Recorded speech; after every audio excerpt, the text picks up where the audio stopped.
يا مركز النور فيك الإخاء وفيك المحبة فيك النقاء. يا مركز النور فيك الإخاء وفيك المحبة فيك النقاء. وفيك تجمع شمل الشباب فصرت بحق لهم ملتقى. فيك عورت یعنی حضرت حوا سے بنایا اور پھر اللہ نے تم کو قوموں میں، خاندانوں میں، برادریوں میں تقسیم کیا ہے تاکہ تم آپس میں ایک دوسرے کی پہچان کر سکو۔ بے شک اللہ تعالیٰ کے نزدیک تم میں جو سب سے زیادہ تقوی والا ہے وہ مکرم ہے، اور اللہ تبارک و تعالی جاننے والا باخبر ہے۔ یہ اس آیت پاک کا ترجمہ ہے۔ اس آیت پاک کا خلاصہ جس کی وجہ سے یہ آیت پاک اللہ کی طرف سے آئی، یعنی اس کا بیک گراؤنڈ، سبب نزول تو بتلاتے ہیں کہ سن ہجری 8 رمضان المبارکی کا مہینہ چل رہا تھا۔ رسول اکرم صلی اللہ علیہ وسلم نے مکہ کو اپنے جانثار وفادار صحابہ کے ساتھ مل کر فتح کر لیا تھا۔ مکہ میں فاتحانہ شان کے ساتھ آپ علیہ السلام داخل ہوئے اور آپ صلی اللہ علیہ وسلم نے خانہ کعبہ کو جو مورتیوں سے بھرا ہوا تھا، بتوں سے بھرا ہوا تھا، اس کو صاف کر دیا۔ جناب حضرت بلال رضی اللہ تعالی عنہ کو آپ صلی اللہ علیہ وسلم نے حکم دیا کہ خانہ کعبہ کی چھت کے اوپر چڑھ جاؤ اور بلند آواز سے اذان کرو۔ حضرت بلال رضی اللہ تعالی عنہ جب خانہ کعبہ کی چھت کے اوپر چڑھ کر اپنی سریلی آواز میں اذان دینے لگے تو مکہ کے جو قریشی سردار تھے، قریشی اور ہاشمی گھرانے کے جو لیڈر تھے، میں نے آپ کو بتلایا تھا کہ مکہ میں سب سے افضل گھرانہ ہاشمی اور قریشی گھرانہ سمجھا جاتا تھا۔ اس گھر کے افراد بڑی عزت کے ساتھ دیکھے جاتے تھے۔ تو کسی نے یہ کہا کہ اچھا ہوا کہ میرا باپ یہ دین دیکھنے سے پہلے ہی مر گیا۔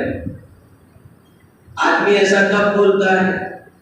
جب کوئی بری چیز سامنے آتی ہے تو کہتا ہے اچھا ہوا یار یہ دین دیکھنے سے پہلے ہی انتقال ہو گیا۔ کوئی بری چیز سامنے آتی ہے تو آدمی یہ بات بولتا ہے۔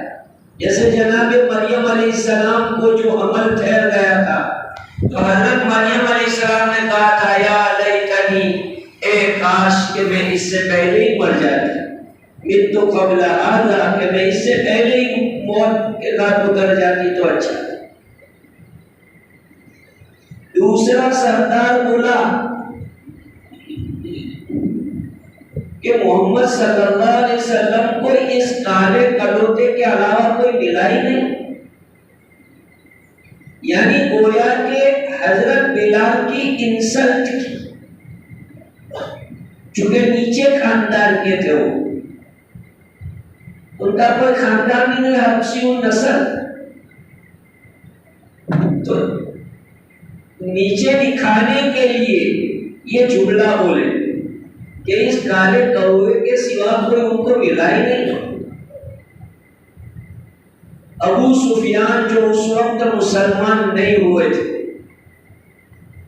انہوں نے کہا کہ بھائی میں تو کچھ نہیں بولتا، مجھے ڈر لگتا ہے، میں کچھ بھی بولوں گا تو محمد کا رب اس کو بتلا ہی دے گا، اس کا رب اس کو بتلا ہی دے گا۔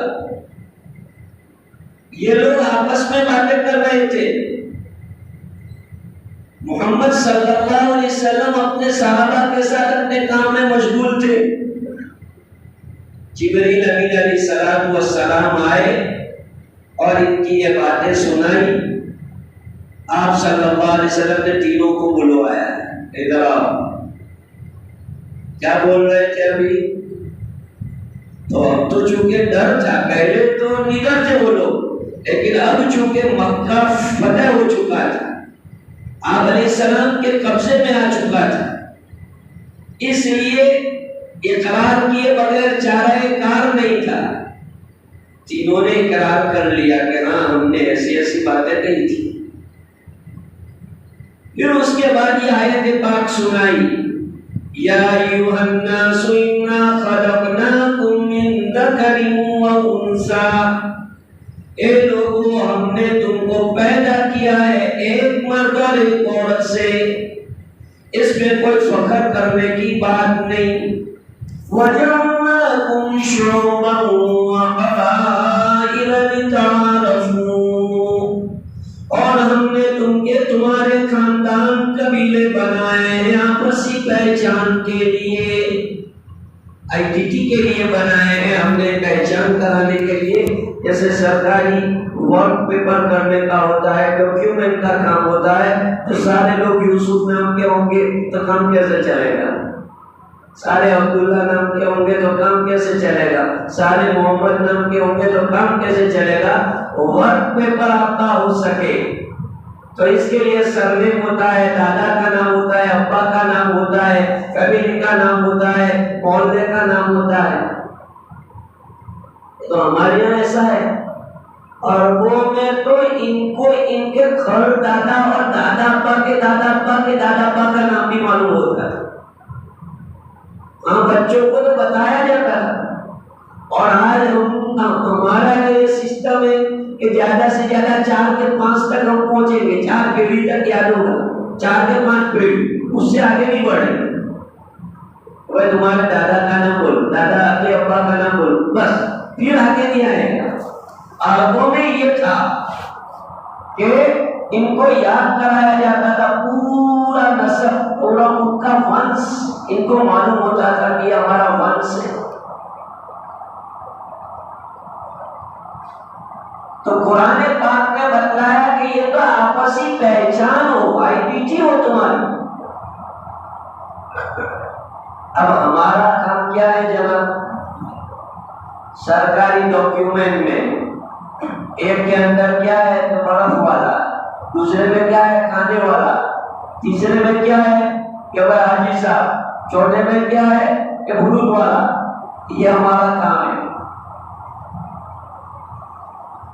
میرے بھائیو، میں یہ نہیں کہتا کہ آپ امت شاہ کے قاعدے سے ڈر کے یہ کام کرو، اس کو NRC لائے تو لائے، نہیں لائے نہ لائے، لیکن ہمارے ڈاکیومنٹ تو کمپلیٹ ہونے چاہیے نا، پیپر ورک ہمارا کمپلیٹ ہونا چاہیے۔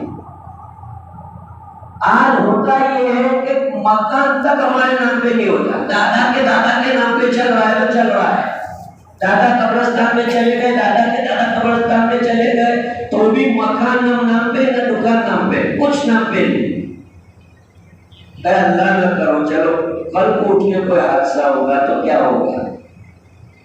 میں یہ نہیں کہتا کہ ڈر کی وجہ سے کام کرو، احتیاط کہ آگے چل کے لفڑے پیدا نہ ہو، تمہاری اپنی فیملی میں ہی جھگڑے پیدا ہو جائیں گے۔ اس لیے برابر اپنے نام کا اسپیلنگ صحیح، اپنی سرنیم صحیح، اپنے باپ کا اسپیلنگ صحیح۔ اب جو نئے بچے بورڈ ہو رہے ہیں ان بچوں کے لیے ہم کو بہت احتیاط اور کیئر کرنے کی ضرورت ہے۔ چلو پہلے تو ایسا چلتا تھا، ہمارے باپ دادا بیچارے سادے لوگ، پڑھے ہوئے نہیں تھے، ایجوکیشن اتنا عام نہیں تھا۔ اب تو ایجوکیشن کا زمانہ ہے، ہر بچہ جو ایسے گھر میں پیدا ہوتا ہے جہاں کچھ نہ کچھ ایجوکیشن ہے۔ تو پیدا ہوتے ہی برابر اس کا نام کسی مولانا عالم دین سے پوچھ کر اس کی اسپیلنگ ہندی میں انگریزی میں برابر. یہ کام احتیاط کا ہے. کیوں؟ میں ڈر کی وجہ سے نہیں بتا رہا ہوں. اب سب کام آن لائن ہو گیا ہے, ہر کام آن لائن ہو رہا ہے. تو اگر اسپیلنگ میں مسٹیک آئے گی فوراً تو کمپیوٹر ریچیک کر دے گا. چلو جاؤ. مثلا آپ کسی اسکول میں ٹیچر تھے, اللہ نہ کرے اللہ آپ کی عمر میں برکت ہے, آپ کا انتقال ہو گیا یا آپ ریٹائرڈ ہو گئے, اب جو پی ایف لینے کا ہے تو پی ایف لینے کا ہے, آپ کا وارڈ آپ پیپر صحیح نہیں ہے, آپ کے ڈاکیومنٹ صحیح نہیں ہے, تو آپ کے نیئر آپ کے ریلیٹیو چکر ہی کاٹتے رہیں گے پی ایف آفس کے. وہ آئے گا ہی نہیں, ملے گا ہی نہیں. کیونکہ کمپیوٹر پر ہے نا, کمپیوٹر بول رہا ہے کہ بھائی شیپ تو شیپ کی اسپیلنگ ایس ایچ اے کے, تو اب جو ہے اس کے شیپ کی اسپیلنگ غلط لکھی ہے تو وہ آئے گا ہی نہیں. عبداللہ, تو عبداللہ کا spelling A B D U double L H Abdullah, تو عبداللہ ڈبل ایل اے کر دیا, ایچ نہیں ہے. تو اب عبداللہ مانتے ہیں آئے گا ہی نہیں, عبداللہ آئے گا ہی نہیں. ہو تو آفس والا کہہ دے گا کہ بھائی کہتا ہوں تمہارا صحیح نہیں ہے, ڈاکومنٹ صحیح کر کے. سمجھ رہے؟ میں آپ کو ماحول کا تقاضا سکھا رہا ہوں کہ ماحول کا تقاضا یہ ہے کہ ہمارے ڈاکیومنٹ صحیح ہونے چاہیے, ہر چیز اپ ٹو ڈیٹ ہونی چاہیے, ہماری فائلیں کمپلیٹ ہونی چاہیے. ہماری دکان چل رہی ہے, کاروبار چل رہا ہے, مکان ہے اور کرائے کی چیزیں ہیں, جو بھی پراپرٹیاں ہیں. اب زمانہ ایسا ہے, کل کو اٹھ کے اللہ نہ کرے کوئی کچھ ایسا حادثہ بن گیا, آپ کی دکان جلا دی دشمنوں نے, مکان توڑ دیا, پھوڑ دیا, اب کیا کرو گے آپ؟ پیپر تو ہے نہیں, اب کیا کرو گے؟ تو اس لیے بھائیو قرآن پاک ہم کو سکھا رہا ہے یہاں پر اس آیت میں کہ لتعارفوا, پہچان کے لیے, آئیڈینٹی کے لیے یہ چیزیں ہونی چاہیے تاکہ کل کو اٹھ کے تمہاری اولاد کو, تمہارے ونش اور تمہارے نسل کو تکلیفیں نہ اٹھانی. کیونکہ آپ عدالت میں جتنا بولیں گے, عدالت زبان کو نہیں مانتی, عدالت ثبوت کو مانگتی ہے. ثبوت, تمہارے پاس ثبوت ہے, گواہ ہے, اب تم بولتے رہو کہ یہ میرے ابا ہے, میں ان کا بیٹا ہوں, پر کیا ثبوت کیا ہے؟ تو ثبوت چاہیے, تو اس کے لیے لکھائی, تحریر. تو بھائیوں تحریر پیپر ورک مضبوط کرو. یہ جو این آر سی کے قاعدے میں آسام اور دوسری جگہ پر جو پریشانیاں آئی ہیں, کیونکہ بیچارے سادے سیدھے لوگ تھے, کھانے کے تو کھا گئے, تو آپ وہ کیا پیپر ورک کرتے, اس میں ان کے لیے پریشانی ہوئی. اور بدماش گورنمنٹ ہے تو اس سے فائدہ اٹھا لیتی ہے کہ بھائی ان کا تو کچھ بھی ہے نہیں, لیگلی ہے ہی نہیں, یہ بھارت کے واسی ہی نہیں ہے. تو ہمیں بھارت کا واسی ہے اس کا پرمان پتر ان کو دینے کی ضرورت تو نہیں ہے, لیکن ہم کو ہمارے لیے, ہمارے فائدے کے لیے, ہماری اولاد کے فائدے کے لیے, ہماری فیملی کے فائدے کے لیے ہم کو پیپر ورک صحیح کرنا ہے. کتنے نوجوان ایسے ہیں, آدھار کارڈ میں ان کا نام الگ, ڈرائیونگ لائسنس میں نام الگ, پاسپورٹ میں نام الگ. ارے بھائی آپ کا ایک نام طے کرو کہ آپ کا ایک نام کون سا ایک نام ہے, بس وہی ایک نام ہر کاغذ میں چلاؤ, پورے تمام کاغذات میں, بینک میں کیا بولے تو اسکول میں کیا, ہر جگہ پر آپ کا ایک نام, ایک سرنیم آپ کی بولنی چاہیے, تو آپ جو ہے صحیح معنی میں لیگل سمجھے جائے. پریشانی ہوتی ہے. ہمارے مدرسے میں ٹیچر ہے, تو ٹیچر کا پورن ہمیں انتقال ہو گیا, اب پی ایف میں پیسے مل رہے ہیں اور بیچاروں کی پوری زندگی کی سیلری میں سے کتا جمع ہوا, کہ دیا ڈالنے کو نہیں دے رہے, لیکن پھر بھی پیپر ورک صحیح نہیں ہے. ایک میں یہ لکھا ہوا ہے، ایک میں یہ لکھا ہوا ہے، تو اب پیپر پر صحیح نہ ہونے کی وجہ سے اتنی پریشانی ہو رہی ہے کہ وہ جو اولاد کو پیسے ملنے چاہیے باپ کے حق کے، وہ بیوی کو بھی نہیں مل رہے اور بچوں کو بھی نہیں مل رہے۔ تو ہم کو جو ہے احتیاط ہمارا قرآن ہم کو سکھا رہا ہے۔ بہرحال میں نے آپ کو اس پر بتایا کہ یہ آیت پاک نے ہم کو بتایا کہ در حقیقت اللہ نے انسانوں میں اونچ نیچ نہیں رکھی ہے، انسانوں کے اندر ذات پات یہ ایک آپسی تعارف، جب انتقال ہو جائے تو ایک کو دوسرے کا وارث کیسے بنانے کا، کون کس کی پراپرٹی کا جائیداد کا وارث بنے گا، تو رشتہ داریاں معلوم ہوگی تو آدمی جو صحیح معنی میں اس کا وارث بنے گا نہیں۔ تو اس کے لیے بنایا گیا ہے، صلہ رحمی کے لیے بنایا گیا ہے کہ رشتہ داریاں معلوم ہوگی تو آدمی صلہ رحمی کرے گا۔ آج تو دور ایسا آ گیا ہے کہ آدمی کو رشتہ داریاں بھی معلوم نہیں ہے، رشتہ داریاں بھی آدمی بھول گیا ہے، بس میں اور میری فیملی، اس کے علاوہ دوسرے گئے۔ میرے بھائیوں، یہ اس طرح کی مفاد پرست دنیا آ گئی ہے، اس لیے بچوں کو پہچان کراؤ کہ یہ تمہارے دادا کے خالو لگے، یہ تمہارے ابا کے پھوپھر ہے، یہ تمہارے یہ تمہارے یہ بچوں کو بیٹھ کے ایسے اس کی پہچان کراؤ تاکہ کبھی مستقبل میں کچھ ایسا ہو تو وہ پہچان سکیں گے کہ بھائی یہ تو ہمارا ہی خاندان ہے۔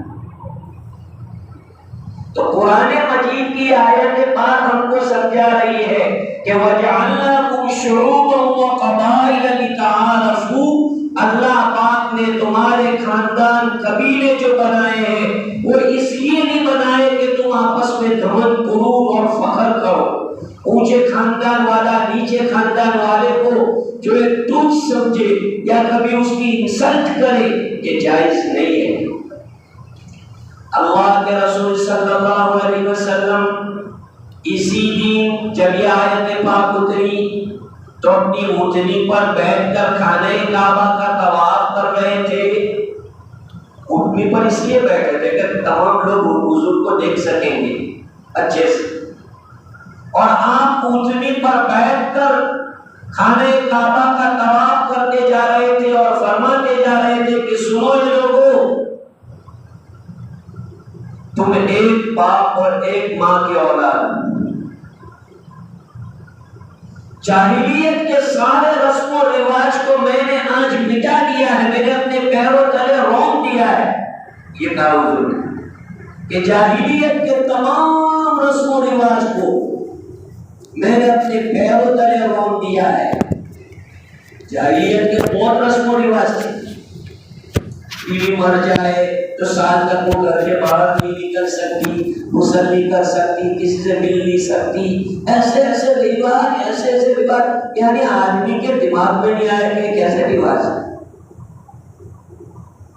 تو ان سارے رواج کو رسول پاک علیہ السلام نے اپنے پیروں تلے رونق دیا اور فرمایا کہ میں نے تم کو صاف ستھرا دین دے دیا ہے۔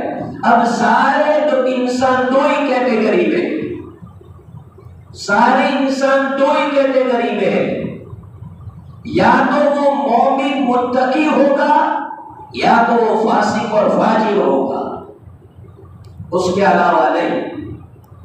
مومن متقی ہے، قرآن نے اسے اولئک خیر البریہ، مخلوق میں سب سے بہترین اس کو قرار دیا، اور اگر فاسق فاجر ہے تو مخلوق میں سب سے بدتر، کہ مخلوق میں سب سے بدتر یہ ہے۔ رسول اکرم صلی اللہ علیہ وسلم نے سارے انسانوں کو بتلایا کہ انسانیت کے اعتبار سے سب برابر ہے، اور پھر آپ علیہ السلام نے مثالی طور پر، عملی طور پر اس کی مثال بتلائی۔ کسی یہودی کا جنازہ گزر رہا تھا، آپ علیہ السلام کھڑے ہو گئے تو صحابہ نے کہا یا رسول اللہ صلی اللہ علیہ وسلم یہ تو یہودی کا جنازہ ہے۔ آپ علیہ السلام نے فرمایا کہ یہودی ہے تو کیا ہو گیا، انسان نہیں ہے، انسان نہیں ہے۔ یہ پیغام دیا آپ نے کہ ایس انسان وہ احترام کے لائق۔ آپ علیہ السلام کے لشکر میں ایک جوان لڑکی پکڑ کے لائی گئی جو دشمن کی سردار دشمن کی بیٹی تھی۔ سوچو آج کے زمانے کا کوئی لیڈر ہو، کوئی پولیٹیکل آدمی ہو، اور جناب اس کے ہاتھ اس کے دشمن کی لڑکی آ جائے تو وہ کیا کرے گا، ہر کوئی جانتا ہے۔ رسول اکرم صلی اللہ علیہ وسلم کے سامنے وہ لیڈیز لائی گئی، سارے کہہ دیے اس پہ یہ لیڈیز بھی ہے، سر کھلا ہوا، چھاتی کھلی ہوئی، کپڑے کھلے ہوئے ایسے۔ آپ علیہ السلام نے نگاہ اٹھا کے اپنی چادر پھینکی اور کہا اپنا سر چھپاؤ، اپنا سر سینہ چھپاؤ۔ دشمن اس کی لڑکی ہے، اس کی بیٹی ہے، اور آپ علیہ السلام اپنی چادر دے کر کے کہہ رہے ہیں کہ اپنا سر چھپاؤ، اپنا سینہ چھپاؤ۔ انسان ہو بڑے دشمن کی ہو ہے تو عورت ذات دیا کے لائق، رحم کے لائق۔ کون کہتا ہے کہ ہیومینٹی آج پیدا ہوئی؟ 1450 سال پہلے ہیومن رائٹ تو آج اس کی آرگنائز ہو رہی ہے، اور آج اس کے بڑے بڑے جو ہے جماعتیں بن رہی ہے، بینر لگ رہے ہیں، اور جناب ہر طرف جو ہے ایک آواز ہے ہیومن رائٹ، ہیومن رائٹ۔ لیکن ہیومن رائٹ کی جو تحریک اور موومنٹ اگر کسی نے چلائی ہے تو محمد عربی صلی اللہ علیہ وسلم ہے۔ پیام انسانیت اگر کسی کو صحیح معنی میں قیامت تک کے لیے دیا ہے تو محمد عربی صلی اللہ علیہ وسلم نے دیا ہے۔ آپ نے جو انسانیت کی مثالیں قائم کی ہے، آنے والا قیامت تک چیلنج، قیامت تک کوئی بڑے سے بڑا لیڈر ایسی مثال قائم نہیں کر سکتا جو آپ نے انسانیت کے ساتھ انسانیت کے ناطے نبھائی۔ دشمن ہو، اپنے ہو، غیر ہو، پڑھائے ہو، کوئی بھی ہو، جو ان کی انسانیت کا تقاضا، جو بشریت کا تقاضا، وہ آپ ان کو پورا کرتے تھے۔ بھلے وہ دشمن ہوتے تھے، لڑائی جنگیں ہوتی تھی، لیکن آپ علیہ السلام اپنے صحابہ کو تربیت کرتے تھے، حکم دیتے تھے، آدیش دیتے تھے، بچوں کو نہیں مارو، عورتوں کو نہ مارو۔ لڑائیوں میں بھی یہ حکم دیتے تھے حضور علیہ السلام، بوڑھوں کو مت مارو، صرف وہی جوان جو تم سے بڑھ سر پیکار ہے، اگر وہ سرنڈر ہو جاتا ہے، اپنے آپ کو سرنڈر کرتا ہے تو اسے بھی مت مارو۔ کون کہتا ہے کہ ٹیررسٹ اسلام میں ٹیررسٹ ہے، اسلام ٹیررسٹ سکھاتا ہے؟ کون کہتا ہے؟ یہ سفید جھوٹ، الزام۔ اگر اسلام نے ٹیررزم پھیلایا ہوتا تو آج دنیا میں اسلام کے علاوہ کوئی مذہب نہ ہوتا۔ 1000 سال تک مسلمانوں نے حکومتیں کی ہے، یہ گوروں نے تو کیا حکومتیں کی ہے؟ گوروں کی حکومتیں بہت بہت تو 100 سال۔ مشہور ہے کہ یورپین جو گورے ہیں ان کی حکومت ایسی تھی کہ ان کی حکومت میں سورج نہیں ڈوبتا، تو ہاں، لیکن وہ کب تک؟ 100 سال، بس 100 سال سے زیادہ نہیں ملتا ہے، پھر ان کے ٹکڑے ٹکڑے ہو گئے، روس، امریکہ اور سب، فرانس اور سب، چائنا، یہ سب ٹکڑے ٹکڑے ہو گئے پوری۔ لیکن مسلمانوں کی تواریخ آپ اٹھا کے دیکھیں، ہزاروں سال سے حکومتیں کرتے ہیں، ہزاروں سال ہو گئے۔ اگر لوگوں کو زبردستی مسلمان بنایا ہوتا، ٹیررسٹ کی تعلیم دی ہوتی، تو آج دنیا کا یہ نقشہ ہوتا۔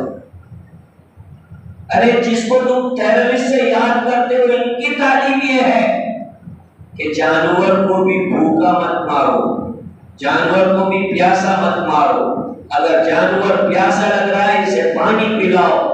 جس مذہب اور دھرم میں جانوروں کے ساتھ حسن سلوک کی اتنی تعلیم دی گئی ہو، کیا وہ دھرم اور اس کی تعلیم ٹیررسٹ پھیلا سکتی ہے؟ یہ الزام ہے۔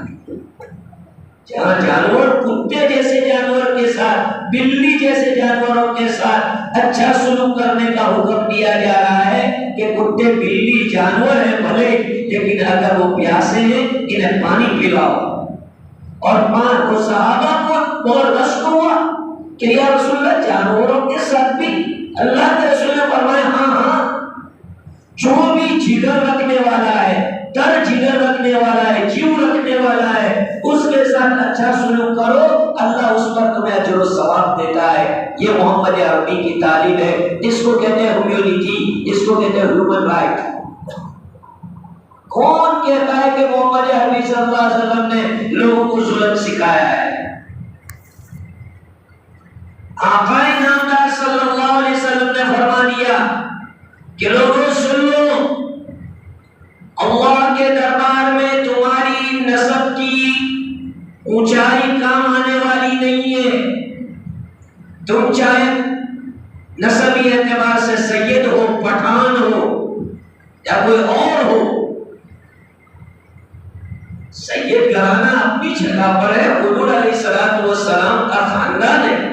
ہمارے ایمان کا ایک جز ہے کہ ہم سادات کا اکرام کریں، لیکن سادات کو بھی چاہیے کہ اپنے خاندان کی لاج رکھے۔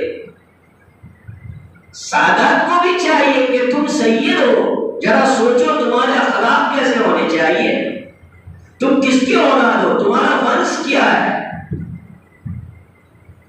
اپنا سید ہونا تو تم فخر سے بیان کرتے ہو کہ میں سید، جی بالکل سید ہو، سراخوں پر آپ کا رسپیکٹ احترام کرنا یہ ہمارے ایمان کا ایک جز ہے، آپ سید ہیں۔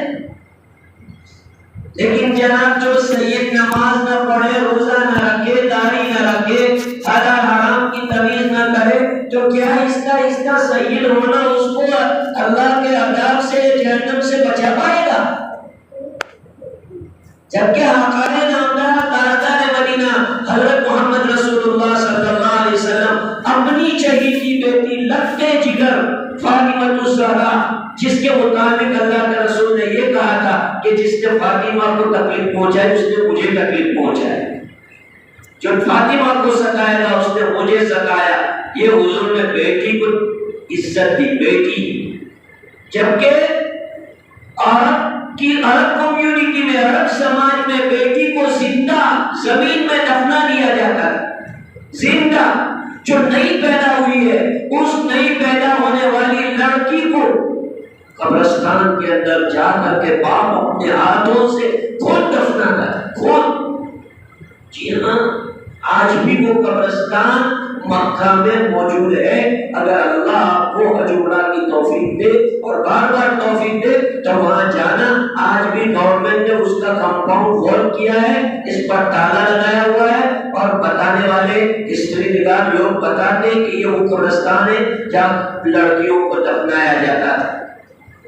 اس ماحول میں اللہ کے رسول نے اپنی بیٹی فاطمہ کو عزت دے کر ساری بیٹی کے باپوں کو اس بات کی تعلیم دی کہ بیٹی کے باپ ہو، تمہیں مایوس ہونے کی ضرورت نہیں، تم کوئی نیچے نہیں ہو، اپنے آپ کو نیچا مت سمجھو کہ بیٹی کے باپ ہے اب کیا ہو گیا۔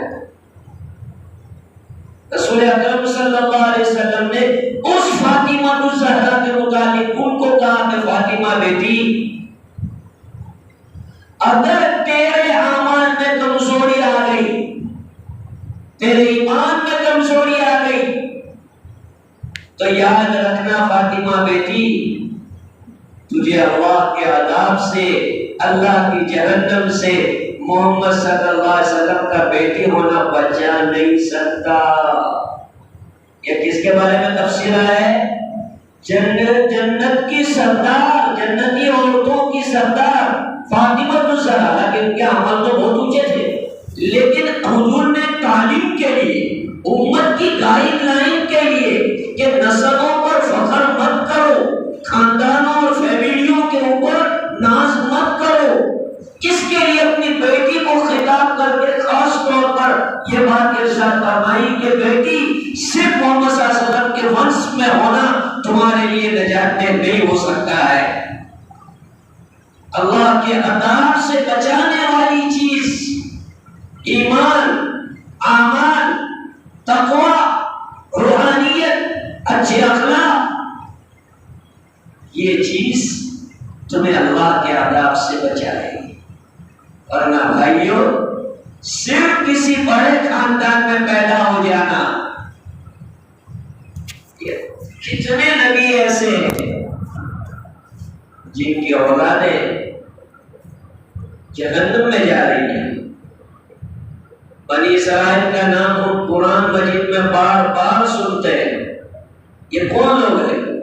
یہ نبیوں کی ونش سے، نبیوں کی ذریتیں ہیں، لیکن راستوں سے ہٹ گئے، بھٹک گئے، گمراہ ہو گئے تو اللہ پاک نے ان کا خاندانی شرف چھین لیا کہ تمہاری خاندانی شرافت گئی کیونکہ تم نے اپنے خاندان کی لاج نہیں رکھی۔ اس لیے ہم سادات سے اپیل کرتے ہیں کہ اگر کوئی ریئل اوریجنل سادات ہے تو اس کا احترام کرنا، اس کی عزت کرنا پوری امت کے لیے ضروری ہے، اور امت کے لیے ایمان کا ایک جز ہے۔ لیکن اس سید کو بھی جو ہے اس کے اوپر ناز کرنے کی ضرورت نہیں ہے، فخر کرنے کی ضرورت نہیں ہے۔ اس کی وجہ سے سوسائٹی میں دوسرے نچلے طبقے کے لوگوں کی عزت اور ان کو ذلیل کرنے کا کوئی حق وہ نہیں رکھتا ہے کہ وہ اس کی وجہ سے دوسروں کو حقارت کی نگاہ سے دیکھے یا دوسرے کو چھوٹا دکھائے، یہ کوئی نہیں کر سکتا۔ آج برادریوں کے اوپر گھمنڈ اور فخر ہو رہا ہے۔ میں نے بتایا تھا نا آپ کو کہ شادی بیاہ کے موقع پر لڑکا لڑکی دونوں بیچارے پریشان ہو جاتے۔ میں نے آپ کو یہ بتایا تھا کہ حتی الامکان کوشش ہو کہ کفو میں نکاح، لیکن چلو بھائی زمانہ ہے، لڑکا ہے لڑکی ہے، دونوں ایک دوسرے کو چاہنے والے ہیں، تو اگر ایسی شکل کے اندر ان کا برابر ہے، لڑکے میں کوئی خرابی نہیں ہے، نمازی ہے، دیندار ہے، تو محض خاندان کا نہ ہونے کی وجہ سے، برادری کا نہ ہونے کی وجہ سے شادی سے انکار نہیں کرنا چاہیے۔ آج کتنی لڑکیاں ایسی ہیں جو گھروں پر بیٹھی ہیں، کتنے لڑکے ایسے جو نون میریڈ ہے کیونکہ ان کو ان کی برادری کی لڑکیاں نہیں مل رہی ہیں۔ تو برادری میں ہونا کوئی لازم نہیں ہے، فرض نہیں ہے کہ اس کے بغیر نکاح ہوگا ہی نہیں۔ اس کے بغیر بھی نکاح تو ہو جاتا ہے۔ مومن اور مومنہ ہونی چاہیے، کلمہ پڑھنے والا مرد، کلمہ پڑھنے والی عورت، کہیں کی بھی رہنے والی ہو، کہیں کیسی بھی اس کی بولی ہو، وہ دونوں آپس میں نکاح کر سکتے ہیں، کوئی مسئلہ نہیں ہے۔ برادری کا خیال رکھنا ایک دوسری بات ہے۔ تو بہرحال بزرگوں اور بھائیوں، قرآن مجید کی آیت پاک ہم کو یہ تعلیم دیتی ہے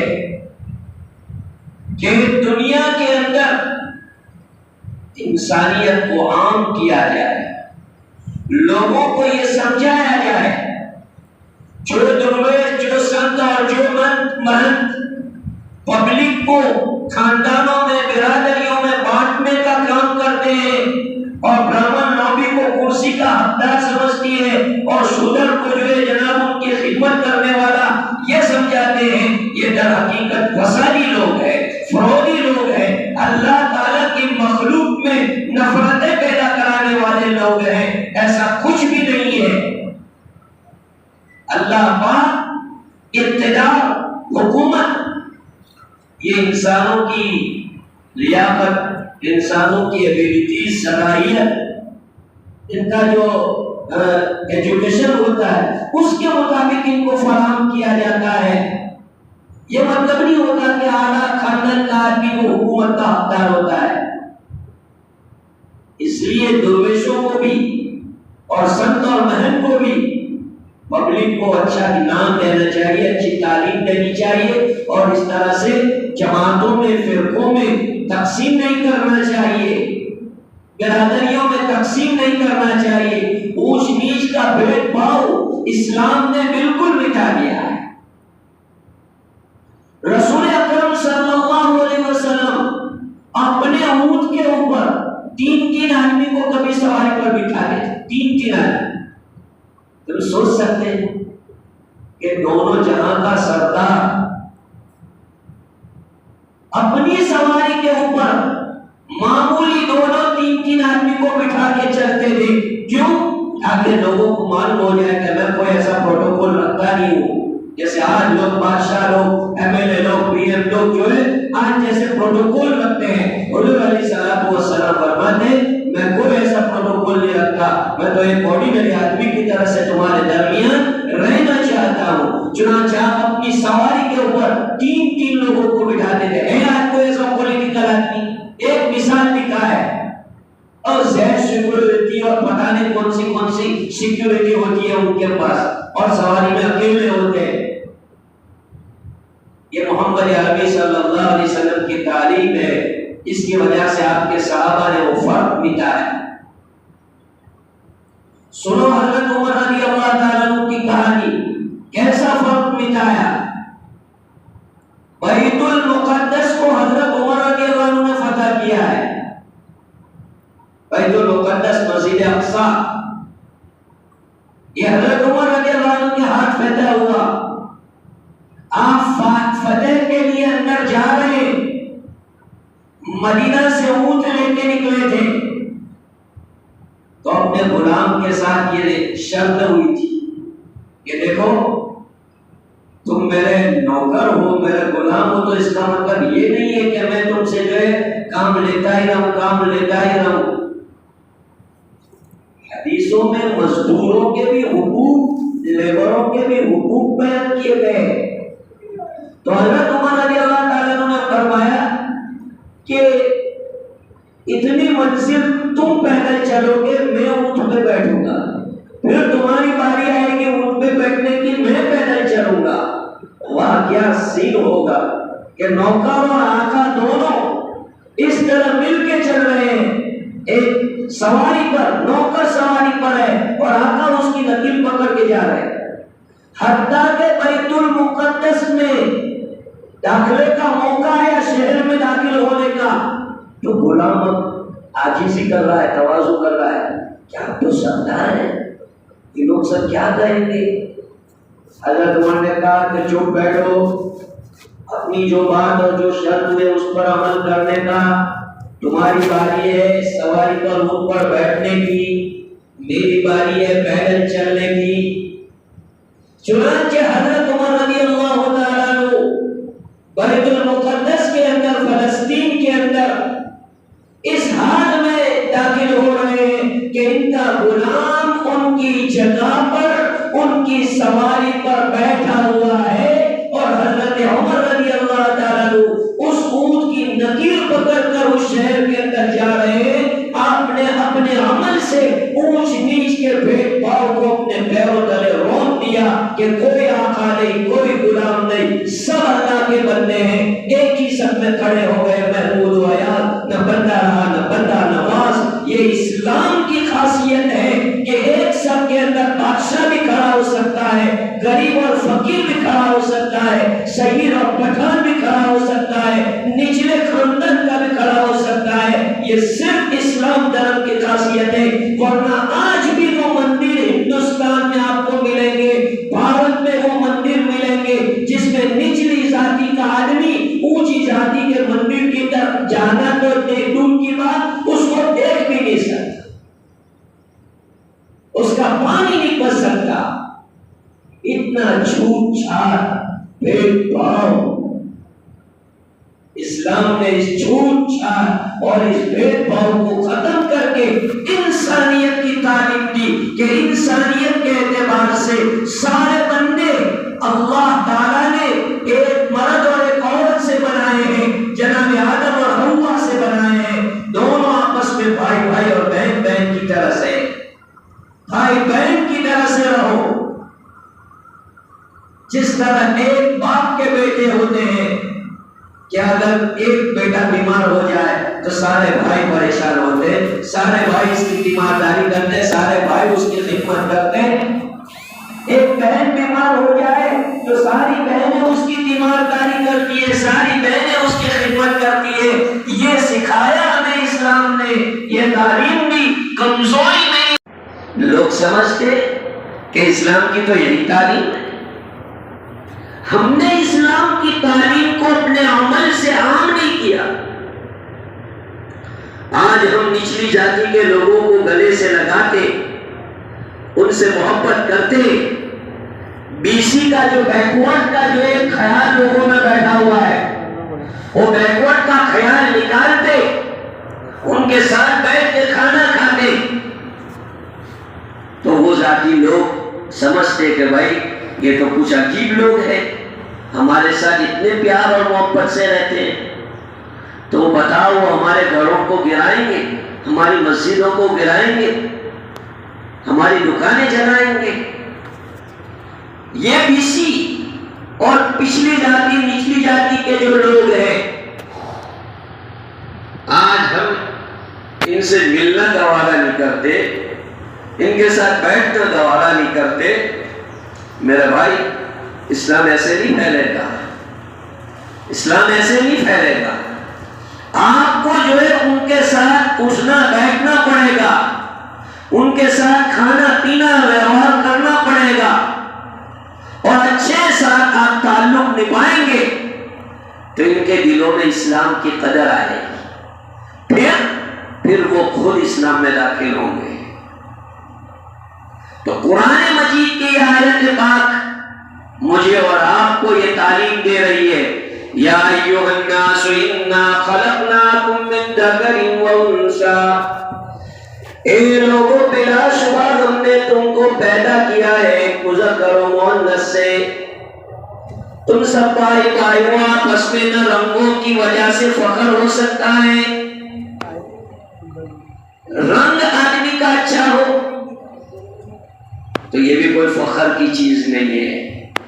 میں نے کل بتایا تھا آپ کو کہ ابو لہب ابو جہل بڑے خوبصورت، لیکن حضور علیہ السلام کے نزدیک ان کا کوئی ویلیو نہیں تھا، اس لیے کہ ان کے پاس ایمانداری نہیں تھی، وفاداری نہیں تھی، تقوی نہیں تھا. تو آدمی کا کالا گورا ہونا یہ کوئی شرف کی بات نہیں ہے. آدمی کا نسب والا ہونا، حسب والا ہونا، یہ سب لیڈروں کی لگائی گزاری ہے. لیڈروں نے اپنی کرسیاں سنبھالنے کے لیے یہ سب شوشے نکالے اور نفرت کی دیواریں ختم کیے. ڈیوائڈ اینڈ رول کا جو ہے اصول اپنایا ہے انہوں نے. میرے بھائیوں، آپس میں پبلک مرتی ہے اور یہ راج کرتے ہیں. ان کا کیا نقصان ہے؟ کسی لیڈر کا بیٹا مرا، کسی کا گھر ٹوٹا، کسی کی دکان جلی، آپس میں ہم ہی لڑ بڑھ کر بھیڑ کر اپنا نقصان کر دیتے ہیں. اور بھولے بھالے لوگ بیچارے ان کے چنگلوں میں آ جاتے ہیں. یہ سب پولیٹیکلی ٹیکنیک ہے. جیسے سائنسی ٹیکنیک آتی ہے، ایسے پولیٹیکلی ٹیکنیک بھی آتی ہے. مونوپولی اس کو کہتے ہیں. یہ سب مونوپولی ہوتی ہے، راجنیتک ہوتی ہے. میرے بھائیوں، ہمیں اچھا انسان بننا پڑے گا، انسانیت کے پیغام کو عام کرنا پڑے گا. حضور صلی اللہ علیہ وسلم نے جو انسانیت کا پیغام حجۃ الوداع کے موقع پر دے کر یہ فرمایا تھا کہ کسی کالے کو گورے پر، گورے کو کالے پر، عربی کو عجمی پر، عجمی کو عربی پر کوئی فضیلت نہیں ہے الا بالتقوی. تقوی کیا قرآن مجید کی آیت میں بیان کیا گیا ہے؟ ان اکرمکم عند اللہ اتقاکم. ناراض مت ہونا، قرآن نے فرمایا کہ اللہ کے نزدیک جو تم میں زیادہ تقوی والا ہے وہ برگزیدہ ہے.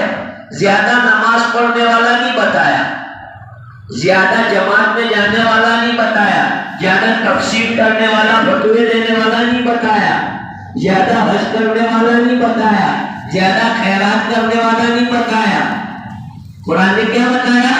زیادہ تقوی والا، جس میں تقوی زیادہ ہوگا، اور تقوی ایک پوشیدہ چیز ہے۔ تقوی یہ آدمی کے دل میں رہتا ہے، آدمی کے دل میں، اور دلوں کا مالک اس تقوی کو پہچانتا ہے کہ اس کے اندر کتنا تقوی ہے۔ حضرت عمر رضی اللہ تعالیٰ عنہ نے حضرت ابی بن کعب رضی اللہ تعالیٰ عنہ کو تقوی کی ڈیفینیشن پوچھی کہ تقوی کیا چیز ہوتی ہے، تو انہوں نے ایک ایگزامپل سے سمجھایا کہ حضرت کبھی کانٹے دار راستے سے چلے ہو، کانٹا ادھر کانٹے والا درخت، ادھر کانٹے دار، ادھر کانٹا، اور چھوٹا سا راستہ ہوتا ہے کہ وہاں سے کبھی پاس ہوئے ہو، گزرے ہو کہ ہاں، کہ کیسے جاتے ہو کہ بہت احتیاط سے، قدم بھی بالکل احتیاط سے، اور کپڑے بھی احتیاط سے کہ کہیں کانٹے نہ لگ جائے۔ کہا یہ ہے تقوی، اس کا نام ہے تقوی کہ پھونک پھونک کر قدم رکھو، سوچ سوچ کر قدم، سوچ سوچ کر زبان چلاؤ، سوچ سوچ کر آدمی معاملہ کرے، یہ ہے تقوی کہ آدمی بالکل احتیاط کے ساتھ اپنی زندگی گزارے اور یہ سمجھے کہ میں آزاد نہیں ہوں، میں بندہ ہوا ہوں، اللہ نے میری بارڈر اور باؤنڈری قائم کر دی ہے، اسی باؤنڈری میں، اسی بارڈر میں مجھے رہنا ہے۔ میرے بھائیوں، اگر ہم ان باؤنڈری میں رہیں گے تو ہی جو ہے اللہ کے بندے کہلائیں گے، ورنہ شیطان کے بندے ہو جائیں گے۔ جو بندہ باؤنڈری کو کراس کر جاتا ہے تو ایسی شکل کے اندر وہ شیطان کا بندہ ہو جاتا ہے، شیطان کا پجاری بن جاتا ہے، نفس کا پجاری بن جاتا ہے۔ اس لیے جو حدود اور باؤنڈریاں قائم کر دی ہے کہ کیا دیکھنا، کیا نہیں دیکھنا، کیا کھانا، کیا نہیں کھانا، کیا کمانا، کیا نہیں کمانا، کس طرح چلنا، کس طرح نہیں چلنا، کس طرح معاملہ کرنا، کس طرح نہیں کرنا، یہ سب باؤنڈریوں کا خیال کرنا، اس کا نام ہے تقوی۔ ان شارٹ، آپ اللہ اور بندے کے حق کو ادا کرو، اس کا نام ہے تقوی۔ اللہ کو بھی راضی کرو، بندے کا بھی حق ادا کرو، ان دونوں چیزوں کو آپ اچھی طرح ادا کرتے ہیں تو اس کا نام تقوی ہے۔ کتنے بندے ایسے کہ بندوں کو تو راضی کرتے لیکن اللہ کو ناراض کر دیتے، کتنے ایسے جو اللہ کو راضی کرتے لیکن بندوں کو ناراض کر دیتے، دونوں پٹری سے ہٹے ہوئے ہیں۔ صحیح پٹری پر وہ ہے جو اللہ کو بھی راضی رکھے، بندوں کو بھی راضی رکھے، اللہ کے بھی حق ادا کرے، بندوں کے بھی حق ادا کرے، یعنی معاملات بھی اس کے کلیئر ہو۔ عبادات کی لائن میں جیسے وہ کلیئر ہے، ایسے معاملات اور اخلاق کی لائن میں بھی کلیئر ہو، اس کا نام ہے تقوی۔ اور اس کو اس آیت پاک میں بتلایا، ان اکرمکم عند اللہ اتقاکم، کہ بلا شبہ تم میں سب سے برگزیدہ وہ ہے جو